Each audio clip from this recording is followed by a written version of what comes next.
জীবনে সবাই সফল হতে চায়। কেউ গরিব থেকে বড়লোক হতে চায়, কেউ সাধারণ জীবন থেকে অসাধারণ কিছু করতে চায়। কেউ চায় মানুষ যেন একদিন তাকে সম্মান দিয়ে বলে, ও পারছে কারণ ও হাল ছাড়েনি গি।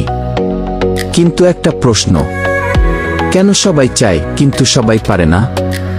কারণ সফলতা স্বপ্নের মানুষকে নয়, সফলতা বেছে নেয় সেই মানুষকে যে কষ্ট সহ্য করতে রাজি।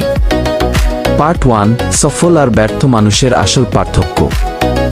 সফল মানুষ আর ব্যর্থ মানুষের মাঝে পার্থক্য প্রতিভায় না, পার্থক্যটা হলো মাইন্ডসেটে।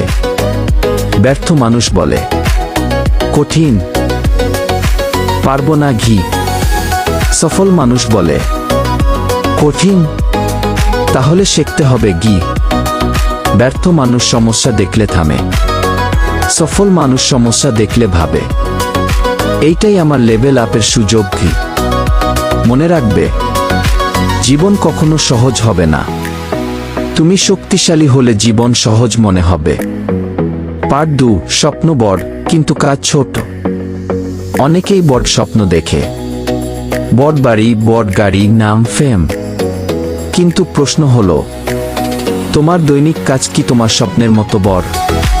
তুমি যদি প্রতিদিন শুধু মোবাইল স্ক্রোল করো আর বলো কি একদিন আমি সফল হব, তাহলে তুমি স্বপ্ন দেখছো না, তুমি নিজেকে সান্ত্বনা দিচ্ছ। সফল মানুষরা আলাদা, কারণ তারা মুডের জন্য কাজ করে না, তারা ডিসিপ্লিন দিয়ে কাজ করে। পার্ট 3, শুরু করলে মানুষ হাসবেই। যখন তুমি শুরু করবে, মানুষ হাসবে, বলবে, ও পারবে, ওর দ্বারা কিছু হবে না ঘি। কিন্তু মজার ব্যাপার কি জানো? যেদিন তুমি সফল হবে, ওই মানুষরাই বলবে, আমরা জানতাম ও পারবে। তাই মানুষের কথায় কান দিলে হবে না, কারণ মানুষ তোমার বর্তমান দেখে বিচার করে, কিন্তু সফলতা তোমার ভবিষ্যৎ দেখে বিচার করে। পার্ট 4, কষ্ট ছাড়া সফলতা নেই।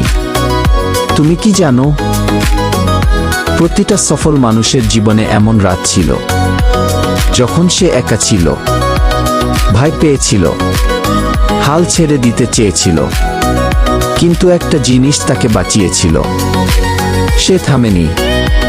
কষ্ট মানে তুমি ভুল পথে না, কষ্ট মানে তুমি গ্রো করছো।